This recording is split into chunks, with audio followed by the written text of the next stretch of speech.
us in this new chapter of the Institute for Postnatural Studies. We have Samaneh and Moafi over here. For those who don't know yet, Institute for Postnatural Studies is a recently launched platform that engages with open knowledge thinking and reformulating the view we have about nature and so on. We are today having the 7th session of the seminar on After Nature and Contemporary Creation that is being held through Institute for Postnatural Studies. Gabriel Alonso is the one usually giving this seminar. He'll be joining us later for the questions. Today, we are really glad and really happy to count with Samaneh Moafi. For those who don't know, Samaneh Moafi is a senior researcher for forensic architecture, an independent agency who studies, it's an independent agency based in Goldsmith University. And she's particularly overseeing a side department named Center for Contemporary Nature. She's going to give, she's here with us, giving us a little bit more knowledge on a new concept they are developing, working on, which is called Negative Commons. We're really glad she's here sharing all this new knowledge with us. For those who have any questions throughout the presentation, throughout the talk, commentaries on YouTube are open and you can throw your questions over there. We'll get all these questions and send them right over to Samaneh. After the talk, Gabi and I will join together into a conversation and we can be your voice. I'm gonna leave you, Samaneh, so thank you very much. And I'm gonna... Thank you. Really, it's such a great pleasure to be here. Thank you for the invitation, and thank you for everyone who is online and participating. I really look forward to the conversations afterwards, and do let me know if something is not working, and we go from there. But okay. So I wanted to, can you now see my screen? Can you see the slide? Yes? What? You want to share your screen? We can see your screen now. Yeah, you can see this. It's a blue screen, right? It's all good. Yeah. Okay, perfect. So just to give you a little bit of an introduction, Forensic Architecture is a research agency. It's not fully independent. It's based at Goldsmiths University of London. We undertake advanced spatial and media investigations into cases of human rights violation with and on behalf of communities that are affected by political violence. Sometimes human rights organizations, international prosecutors, environmental justice groups, and sometimes media organizations. And of course, depending on who we're collaborating with on an investigation, the kind of like its structure is slightly different. One of our research divisions in forensic architecture, the one that I oversee, is dedicated to examining environmental violence. But of course, with a particular lens, through the lens of conflict. It's a lens that we know very well in forensic architecture. That's our kind of like, that's our optics. That's precisely why we call this division the Center for Contemporary Nature. With our optics, nature is not a backdrop to human history and politics. It's entangled with it. It's inseparable from it. It includes toxic materials, warfare. It includes poisonous chemicals. It includes violence. It's kind of and in fact, what I want to do today is to frame some of these toxic materials, some of these poisonous chemicals as archetypes of something that we call negative commons. Commons is a word that is commonly associated to positive things, like gardens, forests, rivers, but a negative commons, negative for their toxicity, but yet a form of commons for the reason that they organize collaborations, they organize solidarities, and they're shared. They organize contaminated diversities. If you let me kind of like borrow and think with Anna Singh's Anna Singh. And I want to talk about a universal right to breathe, a term that I'm borrowing from a Shale member. The toxins that I'm going to talk about are gas form, glyphosate that is used for herbicide, methane that is a byproduct of oil extraction, and CS, which is used in tear gas. And this concept of negative commons is something new to us. It's something that we're exploring. So it's kind of like it's still cooking. So I want you to kind of like think with me around it. And I want to make a disclaimer that, of course, we are practitioners. We're not theoreticians. And so the way that I'll talk about this is through examples, and I'll unpack our investigations around these three gases, basically. The first is glyphosate. And I'll begin with this image. This is an image of Selak, a local chart to Palestine, to Gaza to be more specific. Selak is edible. There's a beautiful stew that you can make with it. You can cook with it. You can wrap rice in it the same way that you would wrap rice in wine leaves. You could make a salad with it. It's you cook with selak, basically. Well, not this one. The markings that you see on this leaf are signs of exposure to herbicide, i.e. the leaf is exposed to herbicide the same way that a film is exposed to light. Each marking holds a memory of a spraying. And I need to kind of like clarify that herbicide and pesticide are two different kinds of toxins. One is targeting plants, that's herbicide, and pesticide is the one that is targeting insects and pests. This leaf, this image, was given to us by Gazan farmers and field workers. We received the selak along with other images of other damaged leaves. Zucchini, for example, basila or peas, and spinach. Palestinian crops were being killed, and we were asked to investigate it. And please kind of like bear in mind that the resources in Gaza are extremely limited, and it's so precious to be able to grow your own food. And so to have that's kind of like the little space that you have to grow food, to have that be destroyed by herbicide, like it has an accentuated effect, basically. The farmers also sent us videos like this. They told us that they could see these Israeli crop dusters spraying herbicide 2 times a year, in January and in April, right before the harvest. And they told us their plants would die within 3 days after each one of these sprayings, after each time that they would see one of these crop dusters. The video shows how close to the border the crop duster is flying. In fact, it seems that it's kind of like it's flying on the Gazan side. The line that you see is the border, and you can see it now. It's spraying herbicide, and you can also see in the background an Israeli watchtower, and you can see a smoke that is coming out of the watchtower. I couldn't really share the sound, but if you could hear the video, you could also hear a wind in the background.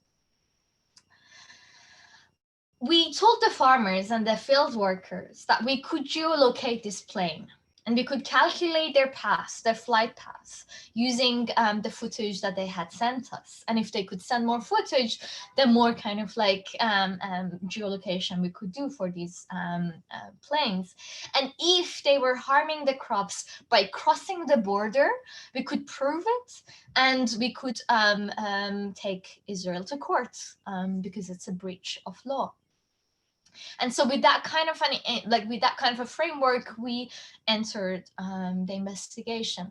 This is we geolocated is kind of like with it. This is the screenshot of the smartphone. We knew the location of it. Looking at the video, we could kind of like see features that are in the landscape. For example, this watchtower. We could measure the watchtower and measure it against the satellite image, and with that we could calculate the camera cone of vision. And the moment that we could do that, then it's basic math. We could actually measure every single thing that is within this field of vision. We could very accurately measure the distance between objects.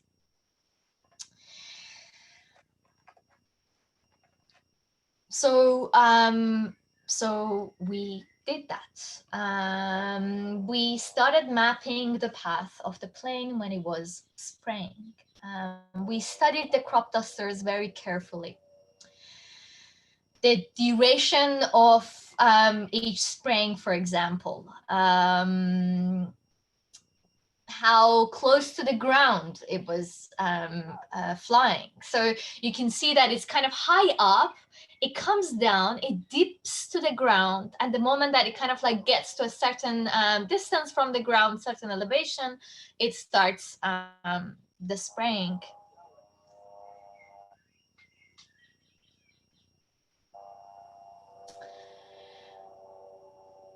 We also paid attention. We kind of like really studied this mosquito, if you like, the time between each spraying. So we realized there's kind of like a few seconds time between each spraying. The duration of each spraying was also about a few seconds only.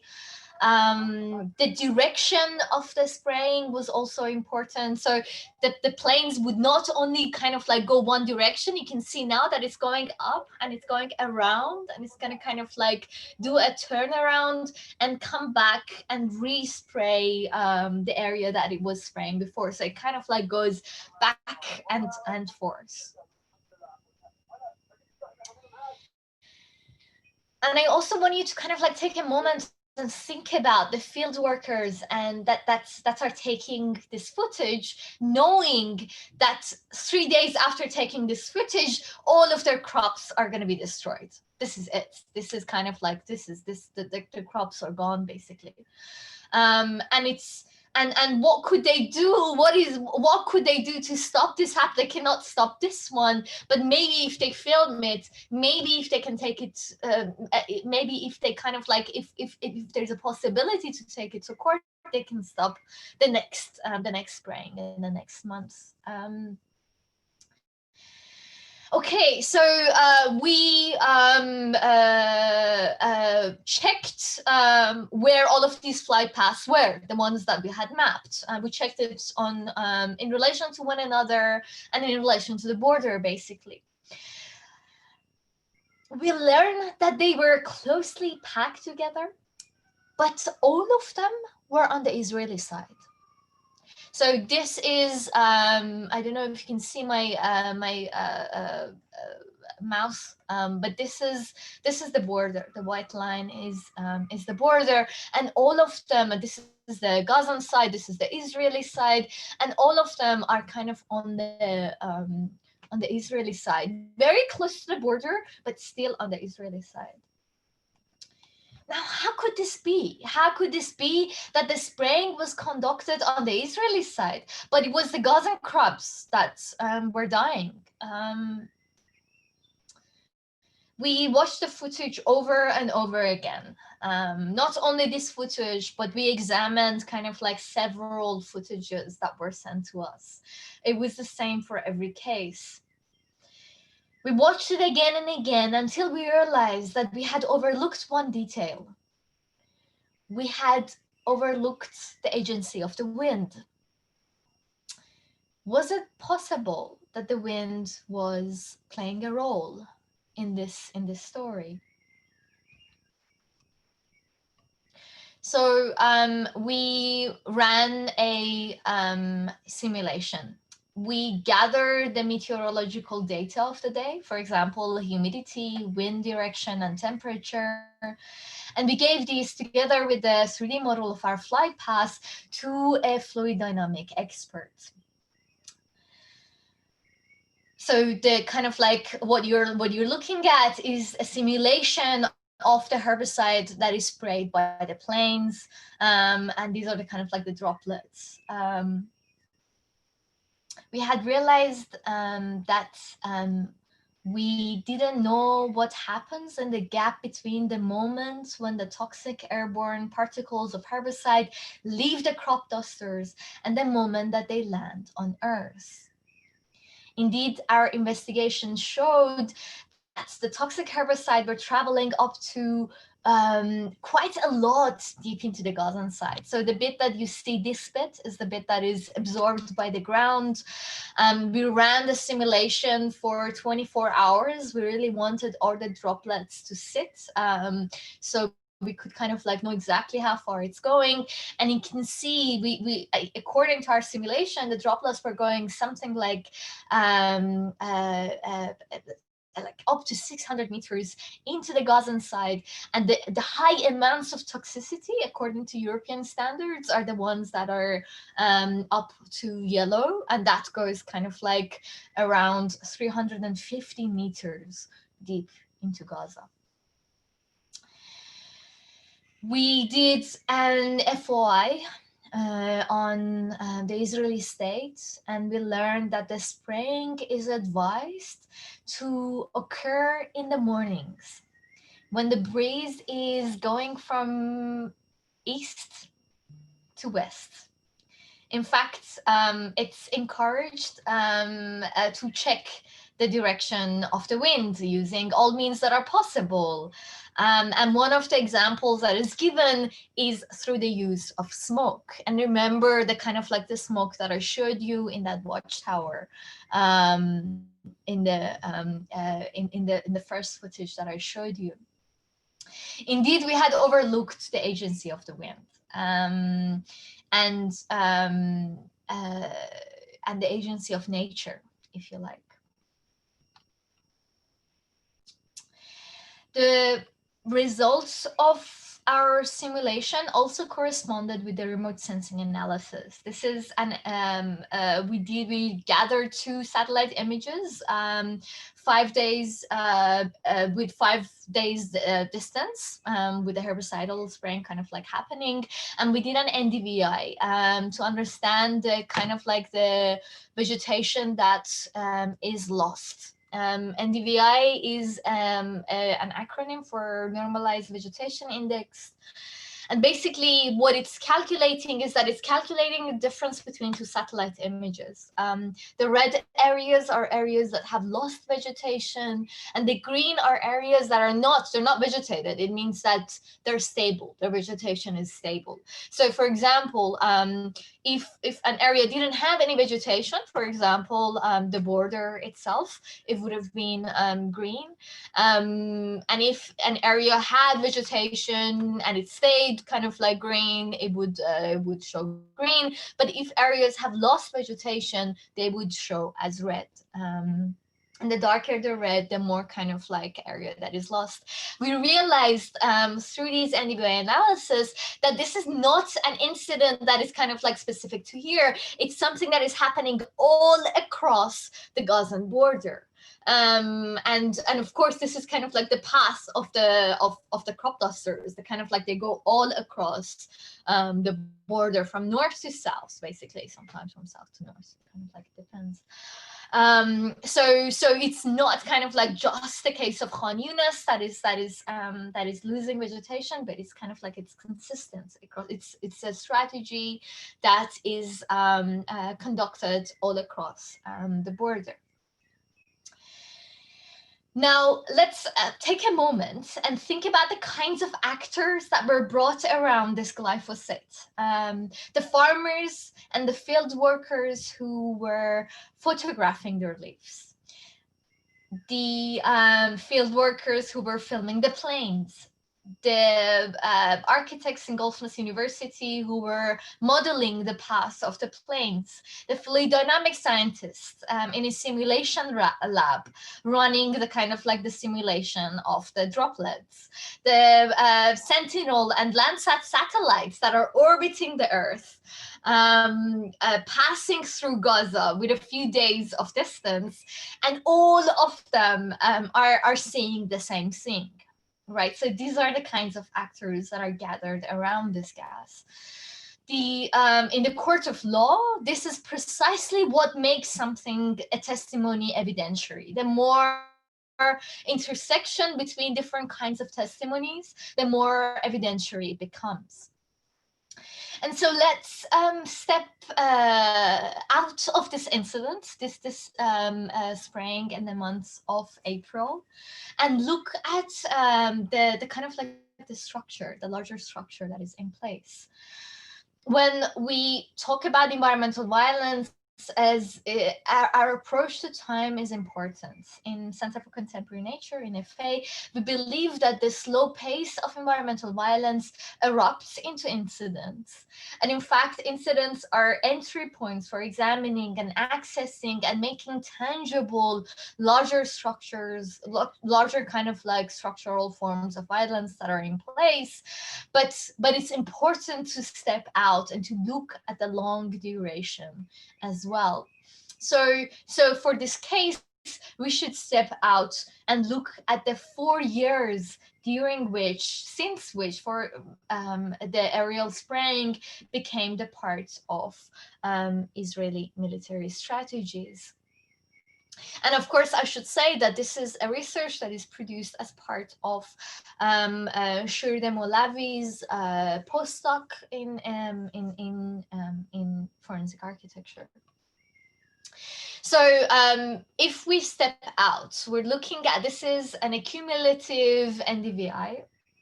It's showing what has been stable and what is lost in the past 4 years since the spraying began. So the areas that are red are areas that have lost vegetation in the duration of these 4 years. So you see that the clearing of the border is the thing that is red, no? That the clearing of the border is something that has been the project of these 4 years. You kill the land once, you kill it again and again, you kill it twice a year, and as a result, you know, it starts losing its vegetation.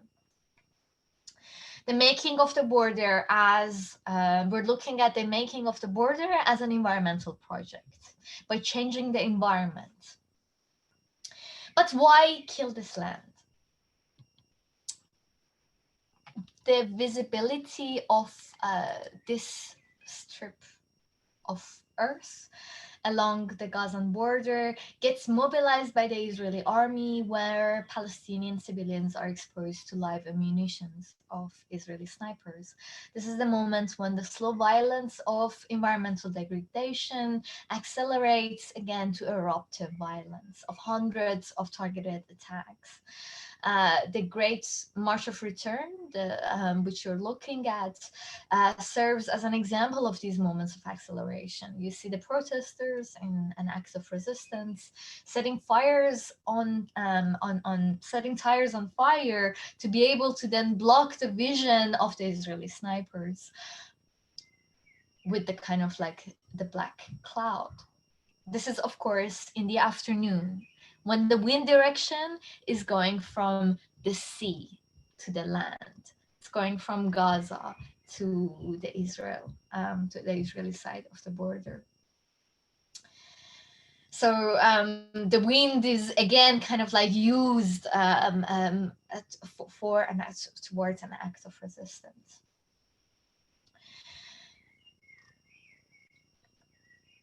Okay.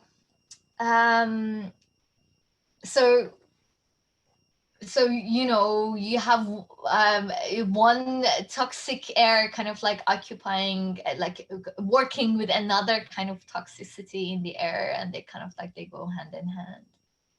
But with this, I want to move to the next gas, to methane.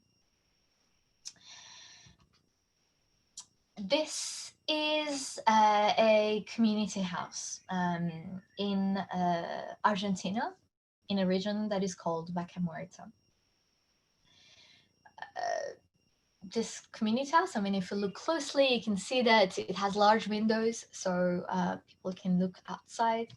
You can see that there's a large table in the center where decisions could be made. It's a small room, basically, with a large table at its center. You can see a Mapuche flag. It's a community house that is built by the Mapuche community that is local to this region, the community of Campo Maripe. And the other detail is that the materiality of space, it's kind of like it's a makeshift structure. It's made out of wood. And you can see this also from the outside of the room of the community house.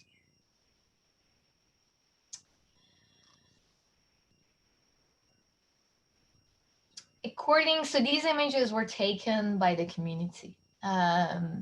According to, and you can see the kind of like it says Campo Maripe. According to the community, this house was set on fire, was kind of like built at a very important time. It was when the community felt that there is something suspicious happening in the region, that there's a lot of foreigners coming in. And they wanted to have a bit of they wanted to show their control. They wanted to show that this is the region that they care for. And they wanted to, in a way, have a kind of a watchtower. So that was the reason that they built it. And these suspicious movements increased. They realized that these are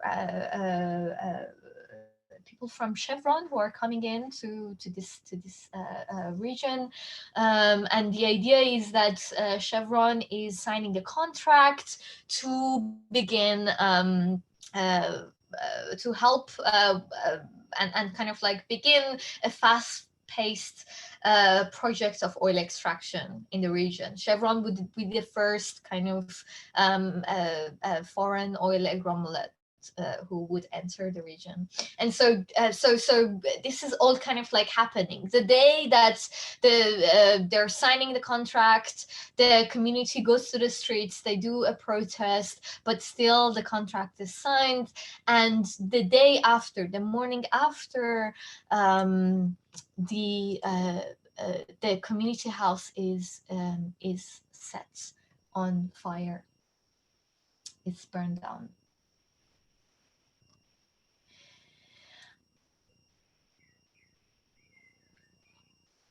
And if we go back to kind of like look at the location of the of this watchtower, this community watchtower, you can see its strategic location. No, this image, the satellite image, is only a few months after Chevron has entered the region. You can see how many oil platforms have been built around the kind of like right around this little where the location of this little community watch house was, and it gives a clue to how important it would have been to have this house, and how important would have been to remove it for the oil company. I want to take you closer to these oil platforms. They're not just kind of like scratches, markings on the ground, no? This is a footage that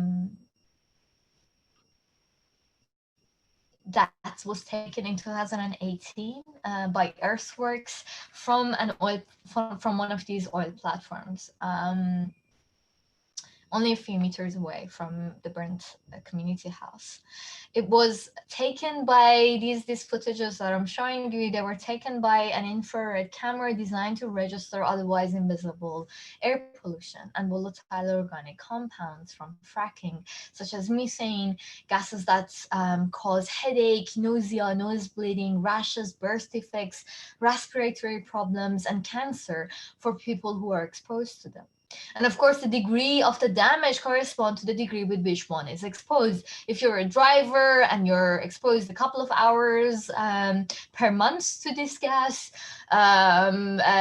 you would kind of like experience certain things. If you are an oil worker in the facility and you're exposed 7 hours a day, your case is different. And if you are an indigenous Mapuche woman living there, you're exposed every minute of every hour of every single day of your life to this gas, that's a different kind of a story. And I want you to kind of think about the amount of to consider the amount of methane that would be produced not just by this one platform, but with through a field of them. Fracking, as many of you know, involves drilling down into the earth, injecting toxic chemicals into the well at high pressure, which in turn allows the rock, the earth, to crack and release the oil and gas that it's kind of holding. Now, before the actual oil comes out, all the toxic chemicals that are put in the first place to do the crack would come out. And this toxic stuff have to be pumped out. This liquid, this toxic waste, will need to be treated before it's disposed of course, precisely because of the high level of toxicity that it has. So another type of waste is produced, the liquid one.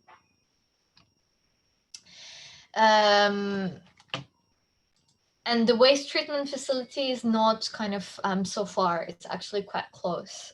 This is where it's located.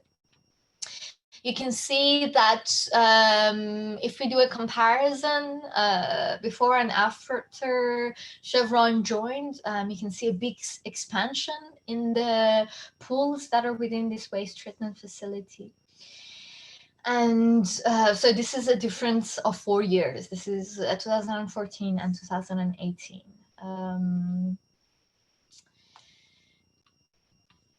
These are images that and footages that were gathered by Greenpeace Argentina, who have been monitoring the workings of this facility very closely.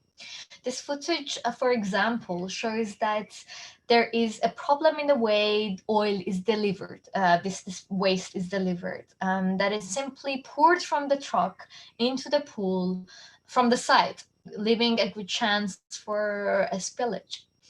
According to the analysis of Greenpeace, 40 of these trucks come to the pool every day. Now, only from not only from the oil platforms that are in the kind of like in the particular oil block that is operated by Chevron, but also by the neighboring oil blocks that are operated by Pan American Energy, Shell, so on and so forth. So these are the kind of like the neighboring oil blocks. They would all come to this waste facility. This is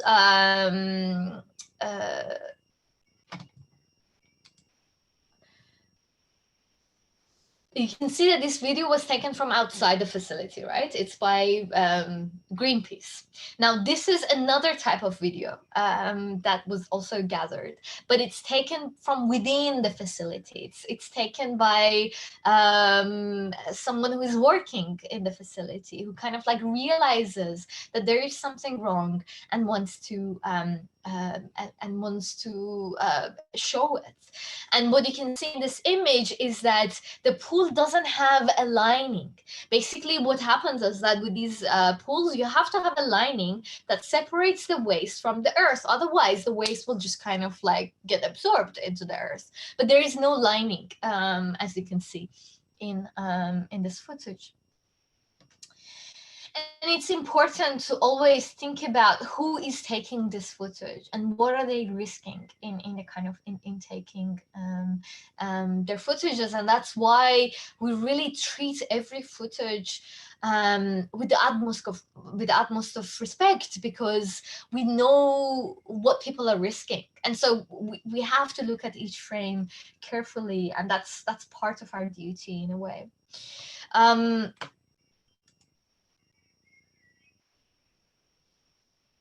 Okay, the other thing that is in violation of environmental laws in this pool is that its geographic location, in fact. So it's very close to both the city and the river that is in the south, and all the farms that are around the river. And so this is also in violation of environmental laws. So I talked about the gas pollution. I talked about the waste pollution, the liquid pollution, but I want to also talk about incidents that are inherent to processes of oil extraction in Vaca Muerta, because the extraction is meant to be done so fast, because it's such a rush. And these incidents are in fact lethal, and they're covered up systematically.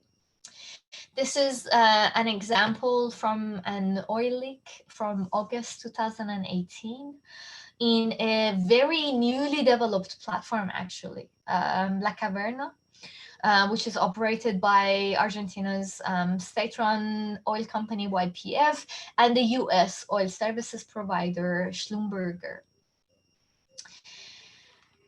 The footage shows the oil spill. This is a nighttime footage. The workers are taking this footage.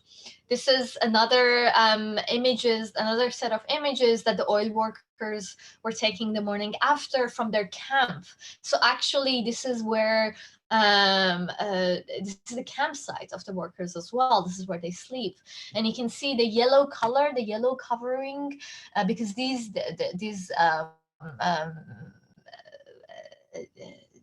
car and these rooms, they're white. They're meant to be white, but you can see the yellowy color. This is the color of the oil that is covering them. So what happened was that this is actually the last image from within this oil facility that leaked out. Immediately after, at this point, the operators of the oil facility banned the workers from having smartphones on site. So they gather all the smartphones, so there's no footage from within that is coming out.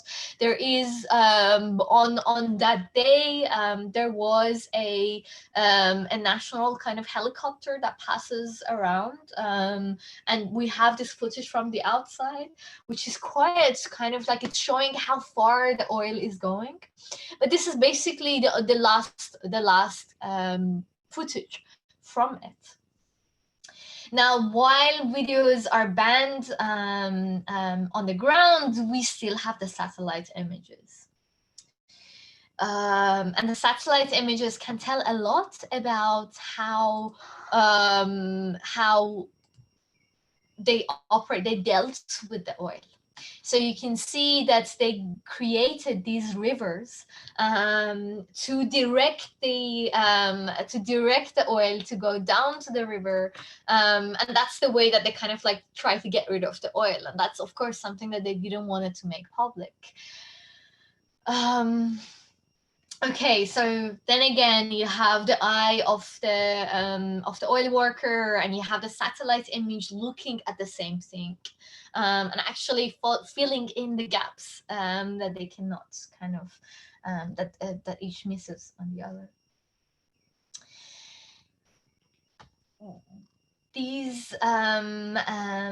These forms of waste, the oil itself, its liquid waste, and its toxic methane have changed the environment of Vaca Muerta with great measures. This is an NDVI image again that you're looking at. We just kind of colored it differently. The yellow areas are areas where there's a change in the vegetation, in the kind of in the surface of the earth. This is, of course, you have to notice this is a desert region, so there is very little vegetation on the surface of the earth, but still there is.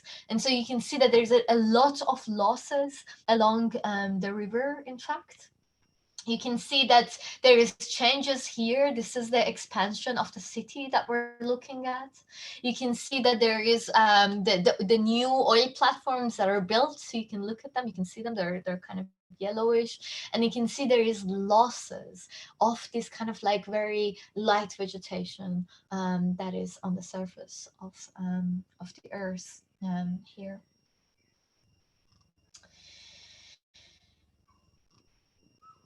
Okay. And so this is the difference between before and after the Chevron agreement again. And this story is just one from this. So the area that we're looking at, this area is this region, the region that is yellow over here. That's the river that is passing through. And this is just one of the oil blocks of the so many that are kind of like that are in the region of Vaca Muerta. The region Vaca Muerta has become a kind of a feast, if you like, for the oil agglomerates. First was Chevron, then came Pan American Energy, ExxonMobil, Shell, and you name it. And it's important to contextualize the sudden opening of the land by the part of the Argentinian government. It's important to contextualize it against the backdrop of a massive 100 billion IMF debt that the government of Argentina needs to pay. And how could it even begin to pay this back if not by relying on the windfall natural resources? That said, so the role of IMF, the kind of like the responsibility of IMF cannot be neglected. But that said, I want to step back and kind of like think about it in a different scale and think about the contaminated diversities and collaborations that are organized around the methane that is produced by these oil platforms. The oil workers who work for the oil companies but risk losing their job by taking the photographs of oil spills. The NGOs such as Greenpeace and Earthworks who monitor the facilities from far, kind of like obeying the law and not entering where they don't have the permit to do so. The Mapuche communities who build community houses and watchtowers in order to be able to monitor a land that they care for. And I think it's important to understand the way that the Mapuche community understands its relationship to the territory and the way that it speaks to the state to claim its rights, to fight for its rights. They're not owners of the land. The relationship to the land is not through land titles. And it's not through ownership, which is kind of like a very Western way of relating to a land. They consider themselves as the carers of the land, and yet their livelihood really depends on it, on this land. They're not farmers, like the case of Gaza, who could present the testimonies of their crops to show that their livelihood is endangered. You can get a sense of the landscape in this point cloud reconstruction of the area that they live in. They are a grazing community, and you can see their stables in these images. You can see their houses. They're makeshift. They're not permanent houses, you know. And every house has a kind of like a stable area for keeping the goats. They are a grazing community. Then the livelihood of these animals depends on the desert landscape of Vaca Muerta. It depends on the light vegetation on top of it. And in turn, the livelihood of the community depends on this desert landscape and this light vegetation. How would they communicate this though? To communicate this to the state, to explain their dependency to the land, and to explain the land, to explain that they have been occupying this land for years. They put together a report. Of course, they were also working with an anthropologist, but they put together a report. And a good chunk of this report was photographs like this. Photographs that were geotagged. So geotagged animal droppings. So, and they would have notes, you know, this one is a few days old.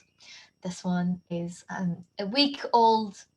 This one is quite fresh. This one is a couple of weeks old, and you get the idea.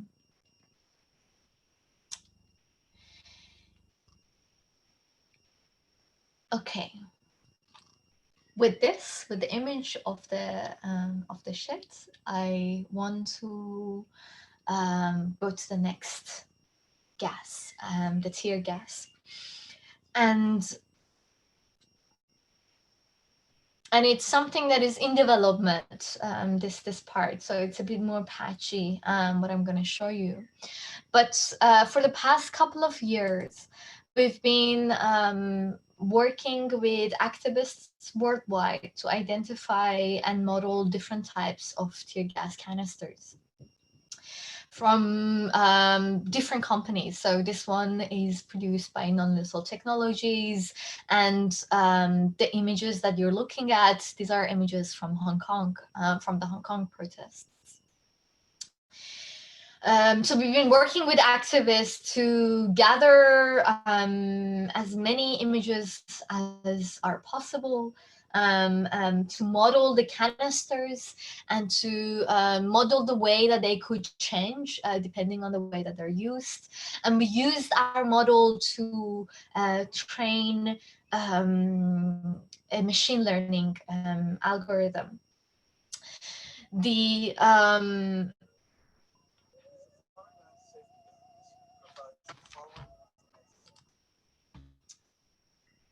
We train machine learning systems to spot images that contain canisters, tear gas canisters. And this clip that I'm showing you is a clip from the investigation that we produced for the Whitney Biennial. Warren Kanders, who was on the board of the Whitney Biennial, was a producer, was shareholder of a company that produced the Triple Chaser.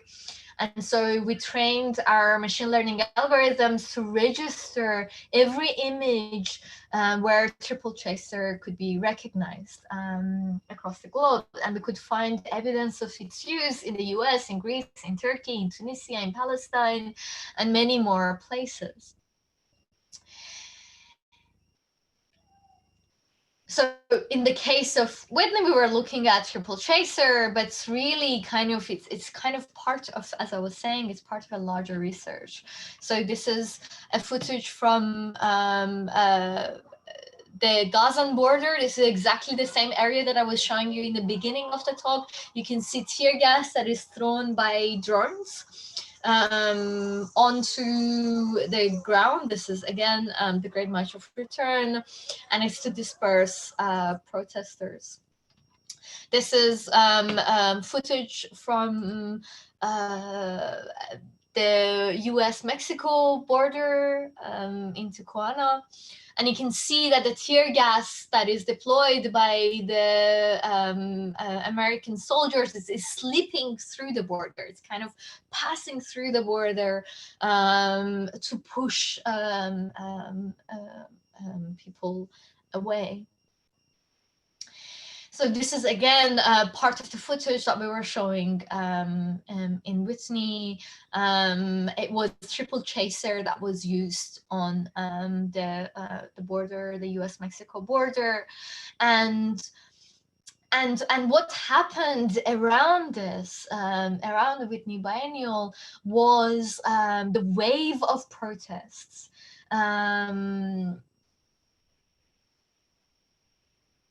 That's kind of against the use of tear gas or against wearing candles. And I think about the kind of like there were numerous kinds of protests that they were doing throughout the duration of the Whitney Biennial, but this one really stays with me. When we breathe together, and it's and it was a flag that was a kind of like a coalition between the Palestinian movement and the Black Lives Matter movement. You can see the Palestinian flag on the side of the poster, and so that's at the right to breathe. No, like when we breathe together. It was one of the things that was mobilized around the case of the Whitney, and at the end, Warren Canders resigned. This is an investigation that we are working on right now. This is a roundabout in Santiago, in Chile. And we know roundabouts as a kind of an urban common, no? The epicenter, they were the epicenters during the Arab Spring. They brought people together. They were stages that brought people to their center, to their core.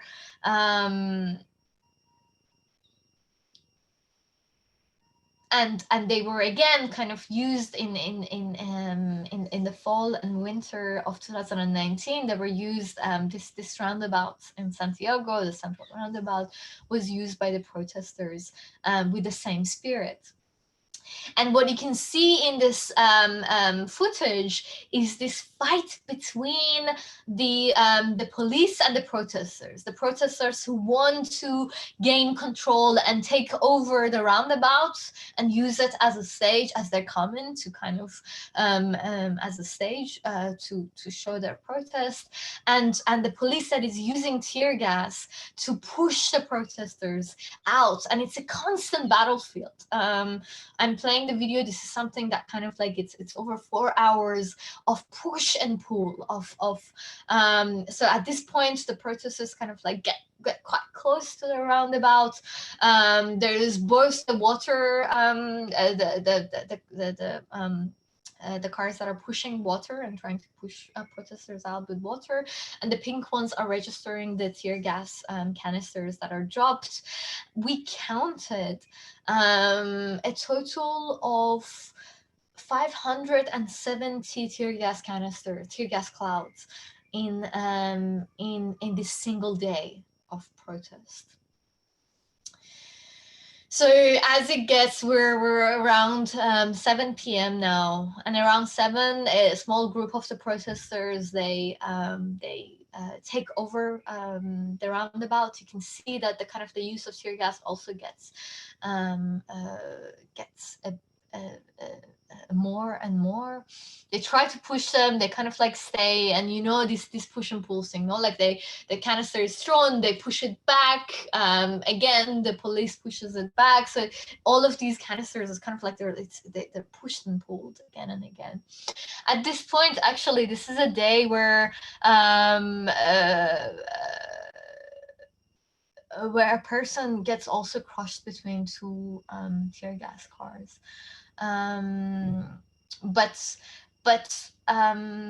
Yeah, so the idea for here is that we're trying to look at the tear gas also as an environmental with an environmental optic.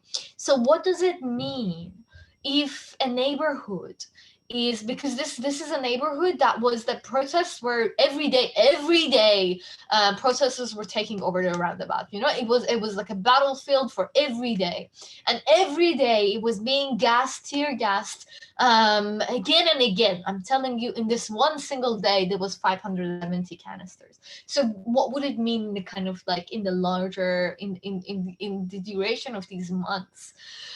What does it mean if a neighborhood is gassed not only once, not only one day, but you know, successively?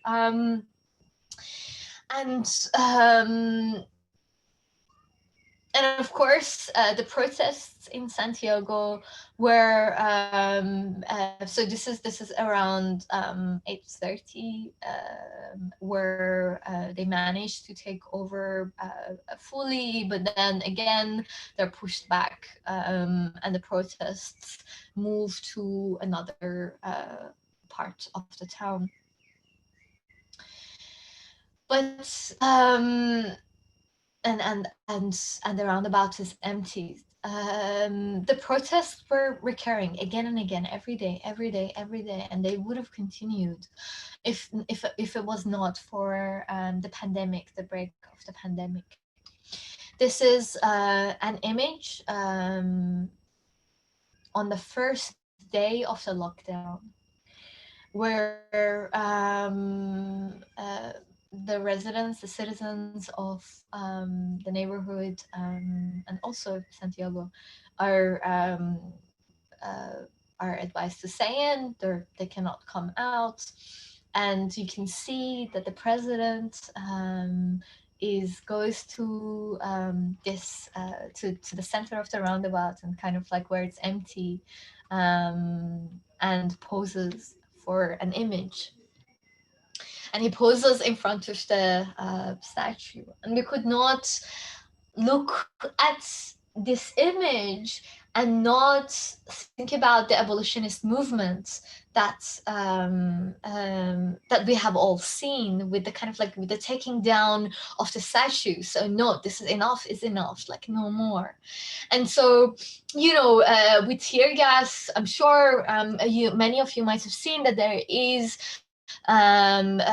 was a report that came out by Amnesty a couple of days ago that was talking about tear gas, and it was saying that, you know, there is so many cases of the misuse of tear gas and it should not be misused. But actually, what is a misuse of tear gas? Why even is it legal to use tear gas at all? And so as part of this project, we're trying to kind of like build a solidarity across between Hong Kong and Chile and US and Lebanon, and kind of like every place where tear gas is being used, and build a kind of like an abolitionist solidarity against it. And it's a project that we're building up, and hopefully and we're in the middle of it at the moment.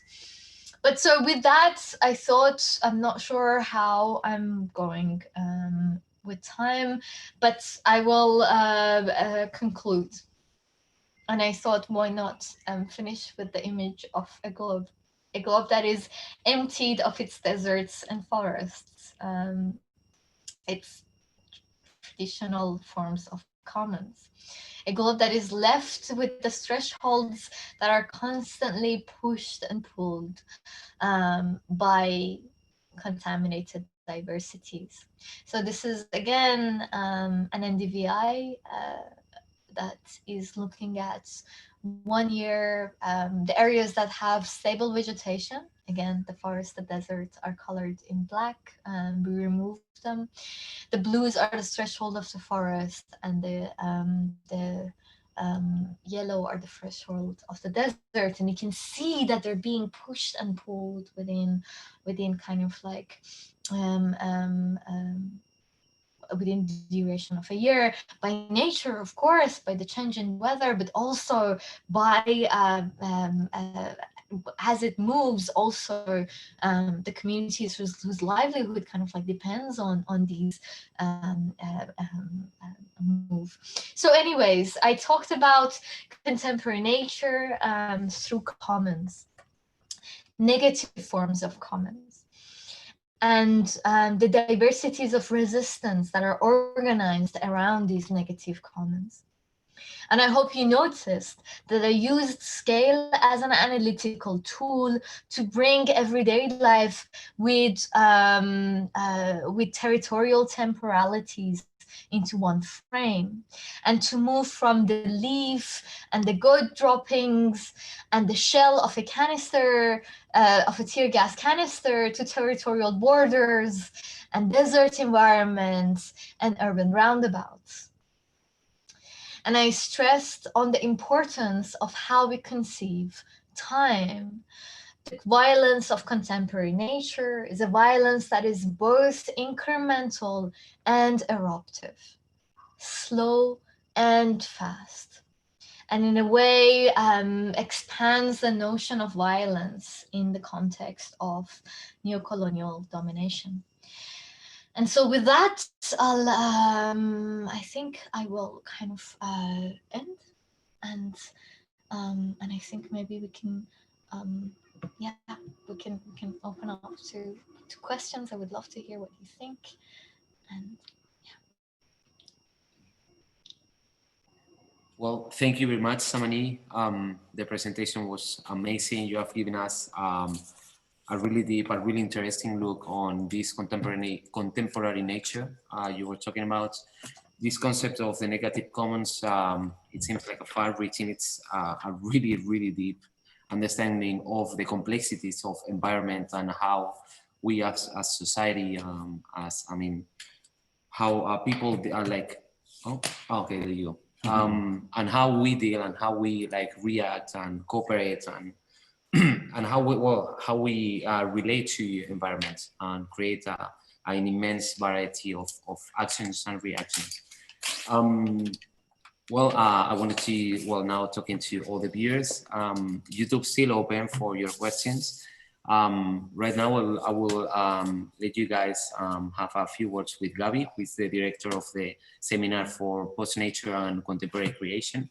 We have been really, really interested on your presentation, and I'll actually let you talk to him. I'll be right next to you, looking at the questions and ready to throw them to you. Yeah, so first of all, thank you, Samaneh. That was amazing and super generous. All the investigation, all the work you've been doing it's quite amazing. It's like, it's for us very important to see how there is a way of understanding nature today as a very complex political thing. and the way you are understanding this toxicity or these toxic substances that are speaking about the dissolution of the culture-nature binomial, no?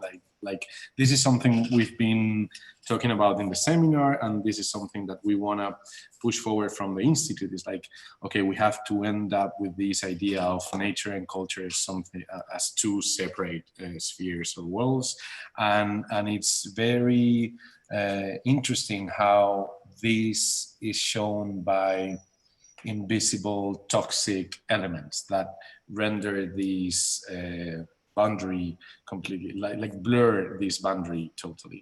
So I think the idea of substances and toxicity is super important. And so I just wanted to thank you once again for your work. I have a couple of questions. I have a lot of questions because the whole presentation is so amazing, and there are so many scales and so many places and so many different ways of approaching nature that I don't know where to start with. We have some other questions by people who are in the YouTube channel, but I wanted to start with this idea of rendering contemporary nature visible as something risky. This idea you were saying before as how, and this is something I also wanted to thank you about, how using specific images and who provides these specific images puts their lives at risk. For me was very important. So in a moment when we are all fed up with constant images that make truth or reality very hard to approach because there is so much information, so many images in front of us. I think taking care of the images we're using to talk about the things we want to talk about is a kind of political act of resistance. So just using specific images and taking care of them. So my first question would be, this idea of rendering nature today as something dangerous, as something risky,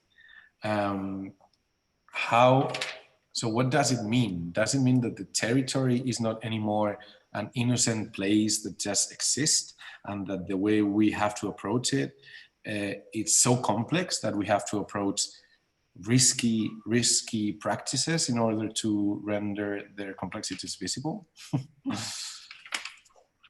Absolutely. I mean, the kind of the romantic view of looking at, of considering nature as something that is innocent and it was never the case, and it's not the case now, you know. So we have to kind of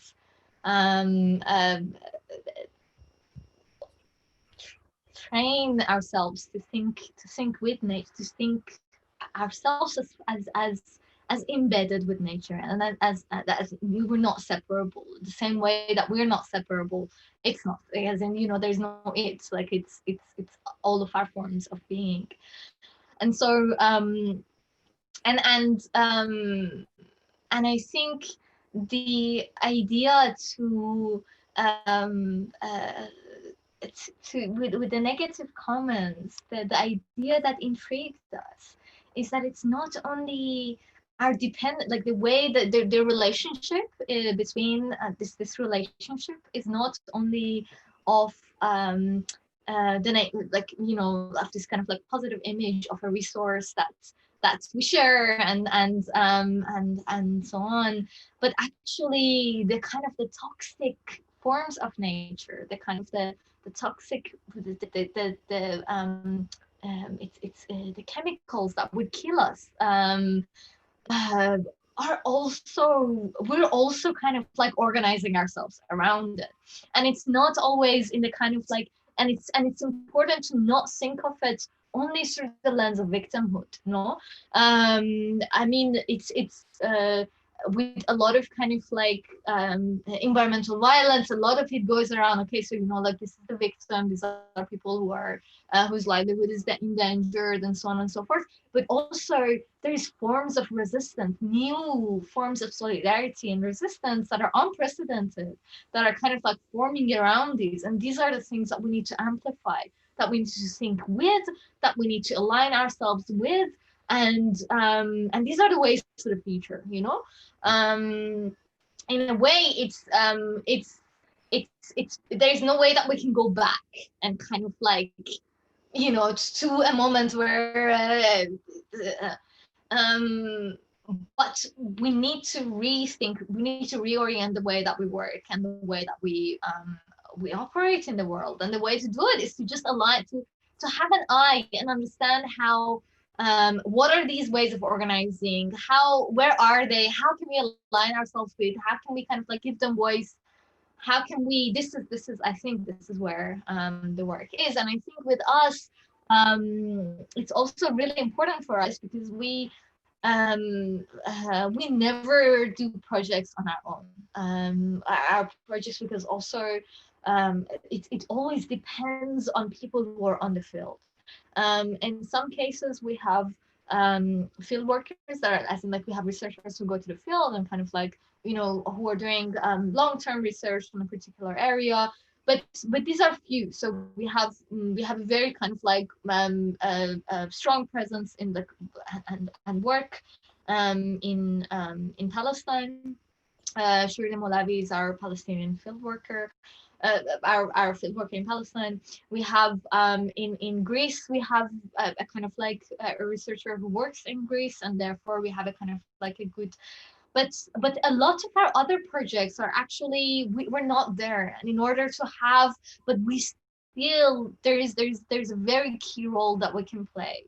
And we need to do that. We need to have partners with the field, the people who know what's going on, because the relationship with the field is not something that you build over a few months, even. No, like it's not something that you do in like a 2-week field trip. It's not something that you build over a month. It's not. It's something that takes years to build that kind of a knowledge. And there are people who are doing it, and they're amazing. They're doing amazing work around it.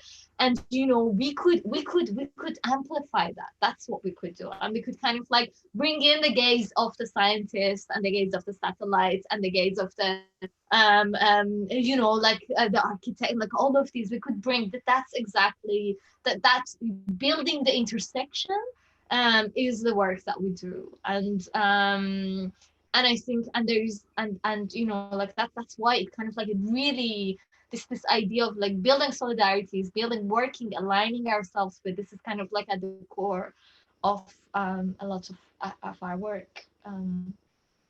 Yeah, definitely. It's like this idea of understanding territory as something that can only be rendered visible through as much as perspectives as possible. No, that this idea you said that the complexity that we call nature or territory has to be a responsibility that involves many different actors, many different scales of viewing, many different points of view.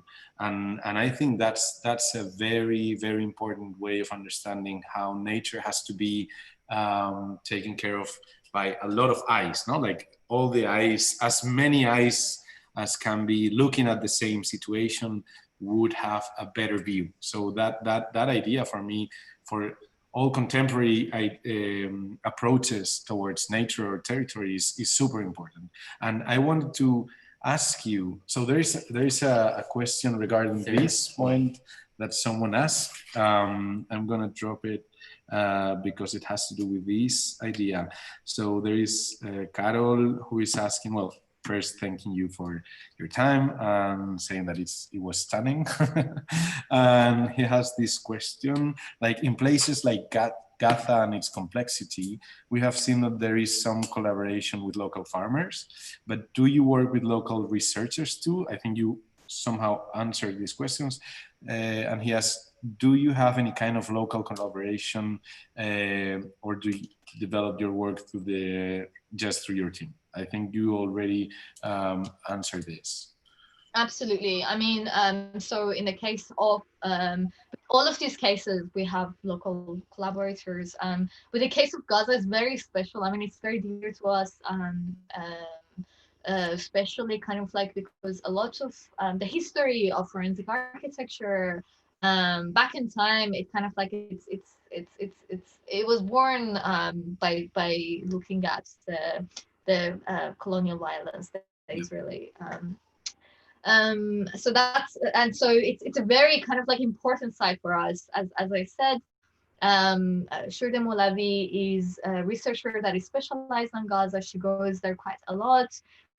She works with researchers on the field, on the ground. There's a lot of NGOs that are both in Israel, in Gaza, in Palestine, who've been working with us. The investigation that I showed you, so when we launched the investigation, we showed it was there was local news channels that were mobilizing it. There was Guardian that was mobilizing it. Then we showed it in the space of a gallery. So we showed it in the Sakakini in Ramallah. And that was a very important moment. And it was kind of like we organized a forum, like there was a forum to kind of like discuss the work. Where people from Gaza, we brought them to Ramallah, which is kind of like really hard to do. But as I say, it's like us, like you know, everyone who was involved in the project, right? So I want to like emphasize this, that these are not like, none of this project could have been done in solitude, like with like that's not even a thing, like, you know. If you go to our website, there's kind of like a detail, and it's important for us to kind of like list everyone who's been in the project, who's kind of like engaged in it in some way. With the case of Argentina, we have been working with O11 ME. It's a very acronym thing. Mauricio Corbalan is a collaborator that we've been working with quite a lot in other investigations as well. I mean, our first collaboration began around the case of an orangutan named Sandra, who was given non-human rights. And that was the first kind of like collaboration that we had with Mauricio. And then when this case came up, like, of course, you know, like we had the same language, we shared the same language. We know that they had been working on Vaca Muerta for some time. They had connections with the lawyer who was representing the Campo Maripe community, and so therefore that was the entry point. And of course we had a meeting with the community, with the but of course also at the same time we had it was a project that we did in collaboration with The Guardian, of course, as well. And The Guardian had a reporter who went on the field and did kind of like a parallel report. And this was important because it was after this kind of like the first phase of our investigation. We released it as part of the Polluter series that The Guardian had. And as a result, after the release of it, the UK government said that it will not invest money in Vaca Muerta. And so, you know, like, of course, it's like, it means like it was important for if it was not Guardian who was publishing it, there was no way that you could put that kind of a pressure on the UK government.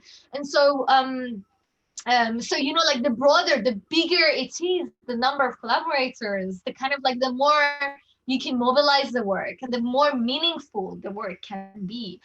It's the same case with the tear gas. I mean, the tear gas, numerous people who we're working with. It's kind of like, it's because also we're looking at different contexts. In each context, in each kind of like situation, there are a number of collaborators. And so, yeah, I hope I answered the question. Yeah, definitely. And for me, it's very important to remember and emphasize, as you were doing, that there is not just satellites looking at territory, but people. Like there is bodies and there is people who are living these situations, which are normally complex situations in very aspects, like in political aspects, but also in like health or security aspects. And there are people with their eyes looking at these situations. So for me, it's very important to emphasize and remember that the rendering these realities visible is not only done by satellites or machines that are floating in an abstract space, but people and their lives. And for me, that's super important. And I think that can be read throughout your work. There is something about the aesthetics of the images that you produce that, for me, when I was looking at them, it is, of course, stunning, no? Like there's this beauty about the images that you are producing, even if the things you're talking about are not as beautiful and have these very complex situations going on. So I wanted to ask, what is the what is the agency of aesthetics in this kind of very complex ways of rendering situations visible? Because I was thinking and I love how you said that we are escaping this romantic painting of nature, you know, this plain view of nature as something ideal or beautiful or green, and we're approaching a deeper, complex, multi-layered space. But the aesthetics we are using today, could they become a new kind of romantic aesthetic towards territory? No, that's not the way we think about it. Of course, you know, we come from the field of aesthetics. We did, for like our research unit is within the visual cultures department in Goldsmiths. We're trained. Not everyone in our research units, but a lot of us are trained in the field of aesthetics. You know, and what does that mean? So I think a nice example of a nice kind of like way of describing it is to think about anesthetics. So you have anesthetics just so you will not feel, right? Like you have a lot of pain, you put the anesthetic, like you will not feel. Anesthetics exactly does that. It heightens. It's a tool for heightening emotions, for heightening how you feel about how you sense certain things. And of course, you know, we're dealing with especially with environmental violence, but also with the kind of like other kinds of violence. We need the heightened sensibility. We need to kind of like, you know, aesthetic can do that, can heighten the sensibility of everyone who's looking at it to that kind of like different degrees, of course, just so you can like you can understand the scale of the problem that is in front of you, and it becomes way more important in the case of environmental violence because it's not something that you can see in an image, right? Like you see an image of a plane in the sky, like that's not what I would, you know, like what an untrained eye would understand as an image of a violence, no? Like that's why exactly, like the kind of like the way that we built it into a 3D model, the way that the kind of the colors that we use to highlight what is lost, what is not lost, our choice of colors, it's all kind of like part of the way of bringing sensibility to something that is often that is overlooked, right? That's yeah, totally makes sense. No, this idea of how contemporary nature cannot be read only by aesthetics, but it has to be read through this anesthetic approach. I will just make the last question. I think we have a couple of more questions from the people, but I love these archaeology of animal dropping. It was fascinating, and I mean, personally, it was like beautiful. So these sheet markers, as the complex relations also between technology and non-human beings and the other creatures that also inhabit these territories and environments that we are speaking about, and that are sometimes out of the conversation because we are focused on the, of course, implications of what does an environmental ecocide do towards ourselves as a species. But so for me, that opened another discussion that is very important, is what is the agency of the non-human species, of the other animals that inhabit these spaces you're tracking and rendering visible, and how technology can be also something that incorporates them and makes them part of the tale, makes them part of the story.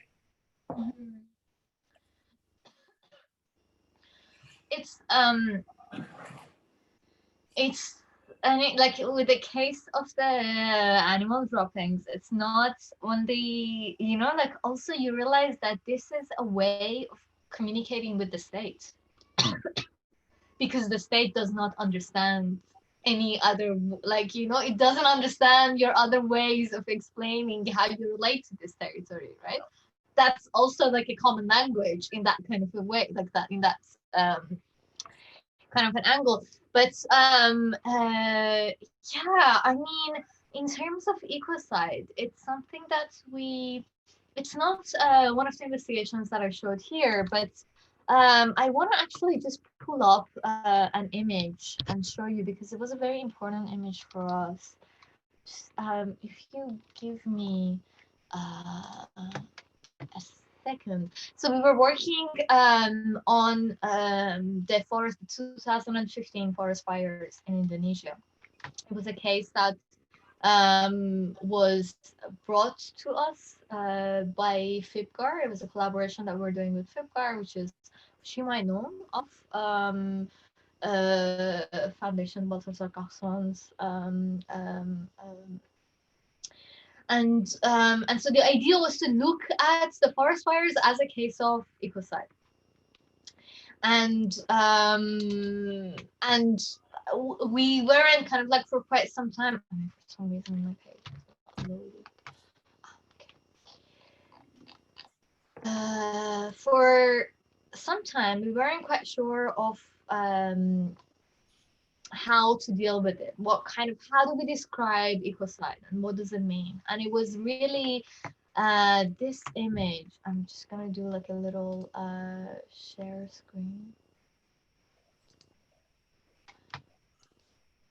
It was this image that it was taken by Greenpeace, and it shows on one hand, this is a skull of an orangutan, and it's a human hand next to it that has the geographic locations, the coordinates of where the skull is found, together with its date and it's the time of the image. And this is so important because the location where the skull was found was on the threshold of a palm oil plantation. So which kind of like, which is something that they do know, like as in the orangutan wouldn't understand where the border of a plantation begins and where it ends, right? It just kind of like it moves in, and what they do is that they kill the animal, but they don't want the liability of having killed the animal, and they push it just to the border, not even further, like they couldn't be bothered, just so it's outside the kind of the border of the plantation. So and I think, you know, what we understand human and what we don't is really, it's something that's that is always has been technological for us, for our mind. So you know, in the 18th century, we understand orangutan as, and we notate it. I mean, like, you know, technology is not just the GPS thing, it's also ways of drawing and notating, right? So you have in the 18th century, you have, we understand the orangutan as a form of human, the man of the forest, you know, the orangutan. And he's standing there, he's holding a stick, la la la. At some point in the 19th century, he's pushed back into the nature. We draw him as like this, it's a bit wilder. The stick has like a lot of leaves on it. And it goes there, you know, and it's the same time, this is the time where people are doing they're like looking at the vocal culture of orangutan and are saying, oh, the orangutan does not have the capacity to speak and therefore it's not human, and so on and so forth, right? And I think with the case of Sandra, actually what was really interesting again was that technology was brought in to bring Sandra back into the human sphere. That you had the kind of like the sentience, the tests that were done in the Max Planck Institute, which is like it's totally, it's insane. I we should kind of like, you know, what they do is that they call it a peanut test. There's a few tests, and these tests were shown in the court of law, right?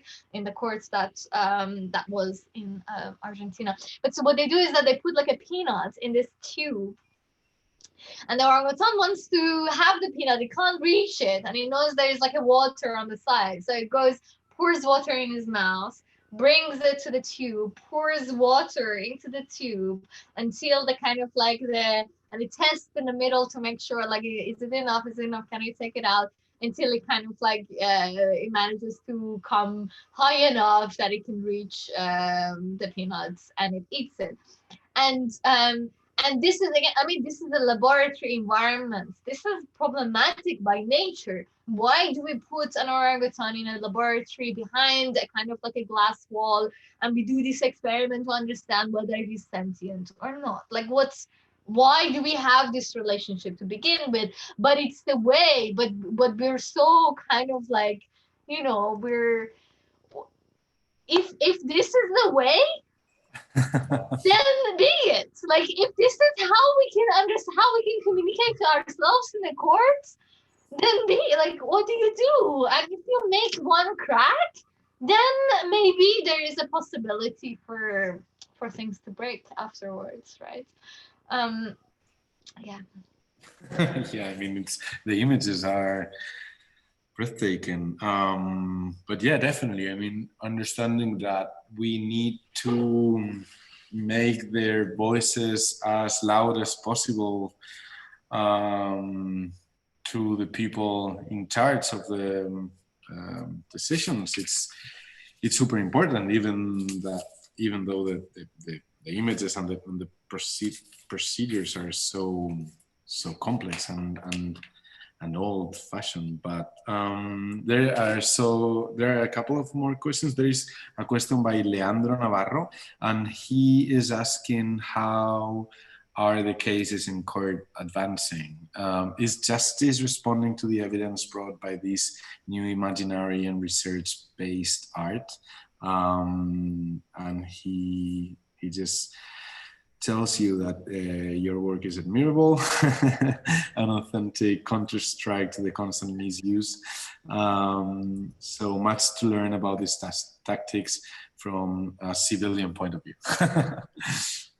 But yeah, the question is, how are these cases advancing in court, and how is justice responding to this evidence that you're like giving them or visibilizing?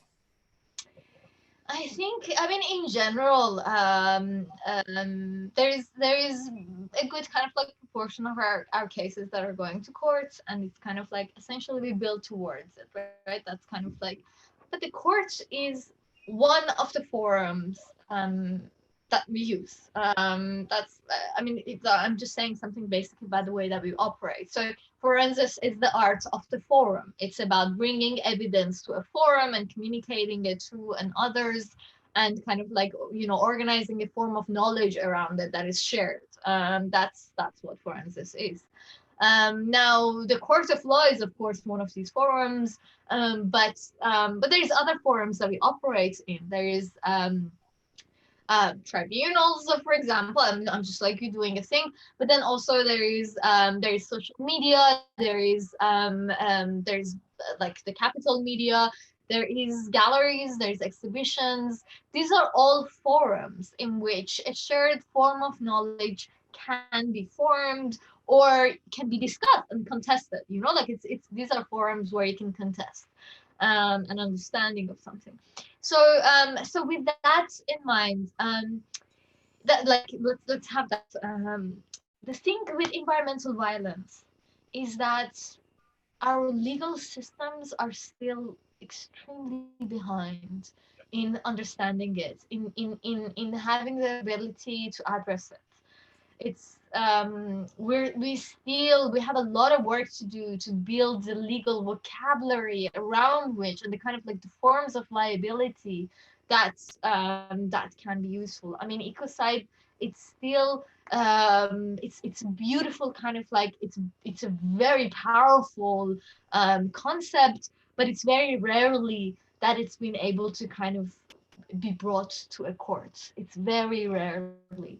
And so still in a lot of cases that we're dealing with environmental violence, we would still understand them through a human lens, right? So there's an oil spill, we would understand it as far as it's affecting the life of the human community that is living there. There is forest fires in Indonesia. We would understand it in relation to the forms of the villages, and they cannot, like, not the villages, but also the citizens who cannot breathe, and the carbon dioxide emission and global warming that is affecting us as humans. No, like we still have a human-centric way of understanding environmental violence in the court, and this is so there is two ways to engage with this, right? So there is one way to engage with it from within the framework of law and just try to push it further, try to train it, try to kind of like build the vocabulary that is necessary to be able to address environmental violence. That's one way. But in the meantime, while that happens, because courts actually they move with a very slow pace, like it's extremely slow. But while that's happening, there's a lot of work that we still have to do. No, among ourselves, among kind of outside the course, among the kind of like in our shared consciousness, in our shared forms of knowledge, there's a lot of work that we have to do. And so a lot of the times the work is kind of like mobilized in there, and it's not important, right? It's important when a media is reporting on something. It makes an effect. Like it's not only through the court that change can happen. There are other forms of change can happen through other kinds of forums. Yeah, of course. But for me, it's also very intelligent to speak or to talk about nature and showing a roundabout, like using the roundabout as a complex space that becomes our new natural or our new contemporary nature, and understanding that it is not about the place or the species that is taking part on the situation, but it's about everything. Like all situations can be part of your investigation. And for me, it was super interesting how your talk starts with the fields and this amazing story about the wind as something that mobilizes in very complex ways. It's also political, a strategy, a military strategy, and how the wind becomes an actor, an active actor in a situation. And suddenly the wind also becomes an actor, or this invisibility of particles moving around a roundabout with people trying to protest also becomes the same thing. So for me, the whole talk was like a very beautiful roundabout saying that we are all in the same problem. We are all part of the problem. We are all targets and troublemakers. We are all in this complex roundabout that nature is now. So that idea of showing a roundabout,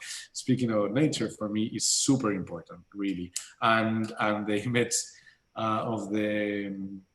So just another question, and we can. Yeah, we can finish. It's already a bit late, but we have the opportunity, so we don't want to miss it. This idea for me was super striking. The idea that when the virus came, the protests stopped. The idea that when another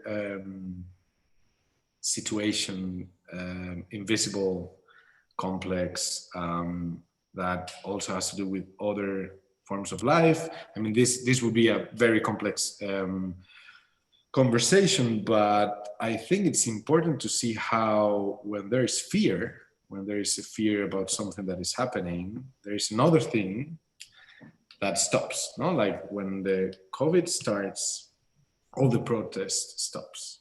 So I don't know if you have thought about how these two environments are like so close, but at the same time, so like they cannot live together. It's like the virus comes and everything disappears, even the political crazy situation that people are protesting to, and then there is the president taking a picture, because there is this very small creature.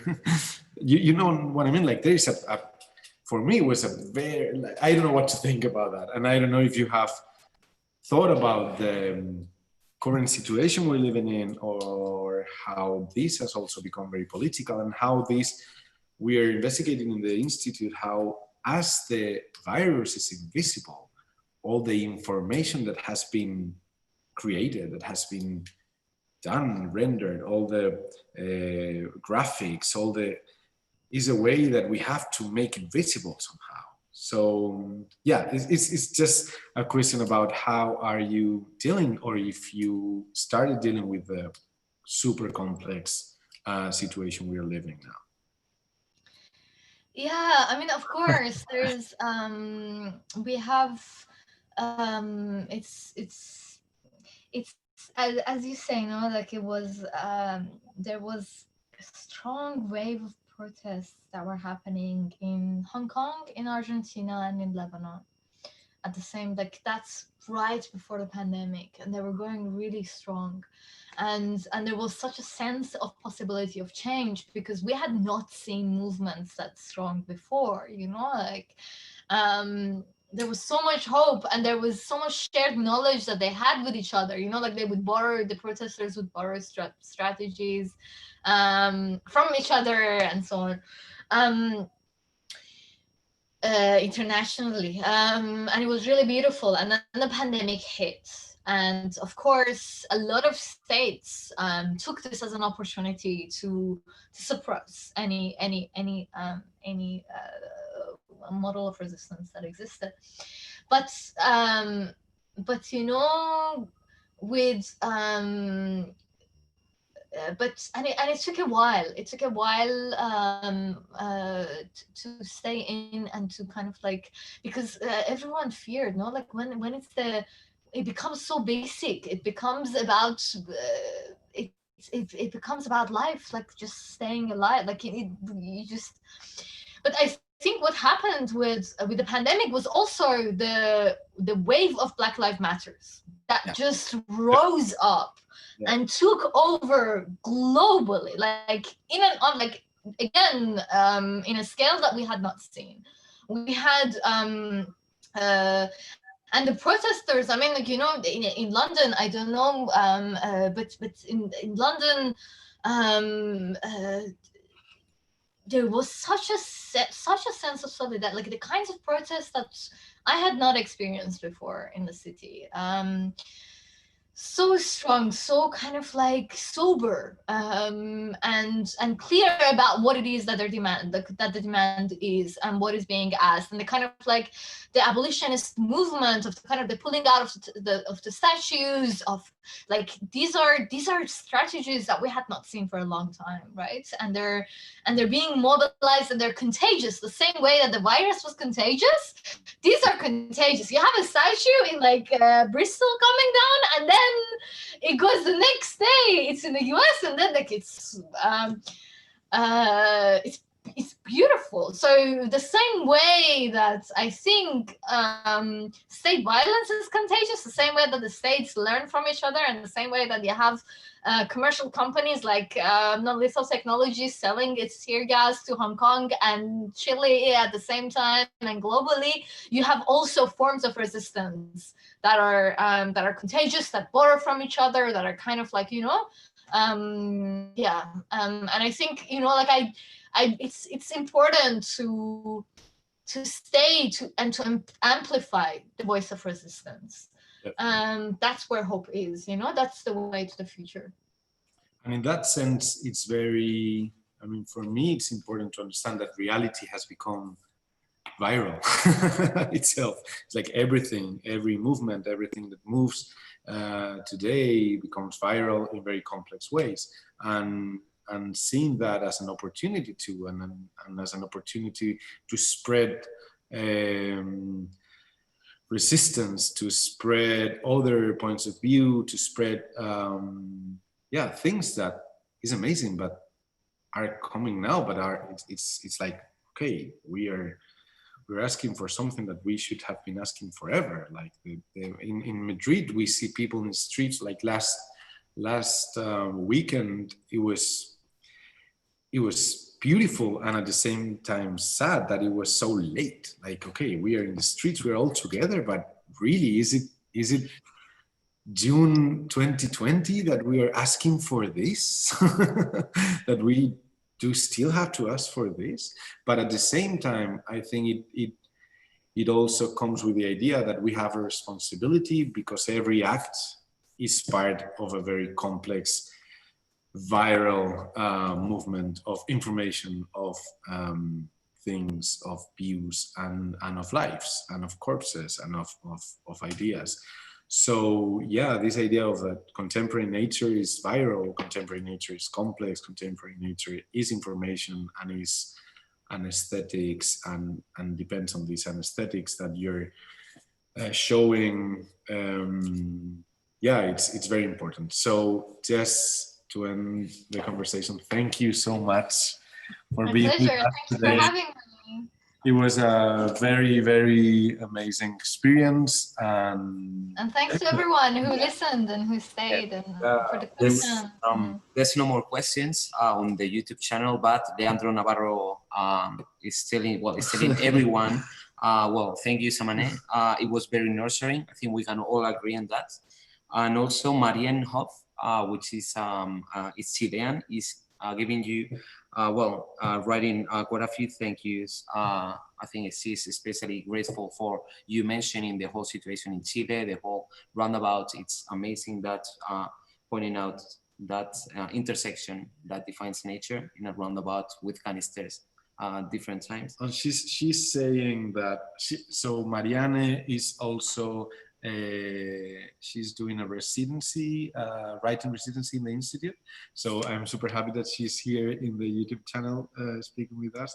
And she's saying that she just wants to mention something besides the picture of the president. While people is under quarantine and very late at night, they also planted grass and flowers in Plaza de la Dignidad. Roundabout, in the Plaza de la Dignidad roundabout, to erase the marks of the protests. Also, they have tried many times to paint the monument again to erase every trace of the social conflict. And this is a very important idea, how sometimes nature, or the way we use nature is also a way of hiding or erasing some traces of complex situations, because we in the seminar we speak a lot about these examples where it's like we plant a forest and then yes, everything is right, no? And or we put some grass in the roundabout and all the other complexities disappear. And it's also very interesting how nature can be used in a very strange way, a really obscure and dark way. So contemporary nature. Absolutely. Absolutely. She's the same. It has become a semiotic conflict. So yeah, with that said, I'm super happy that the Center for Contemporary Nature and the Institute for Postnatural Studies have become friends virtually. I think we have a lot to speak and to keep investigating together. So hopefully it become a long-term relationship. Hopefully, this is just the beginning. People tune up. So thank you, everyone. Thank you. Thank you. Thank you, Samaneh, again for your time, for all your knowledge, for sharing with us, using the platform. Like, we are extremely grateful. And just keep in touch. Yeah, definitely. Take care. Hope everything goes well there. Yeah, you too. Be safe. You too. Take care. Bye. Bye.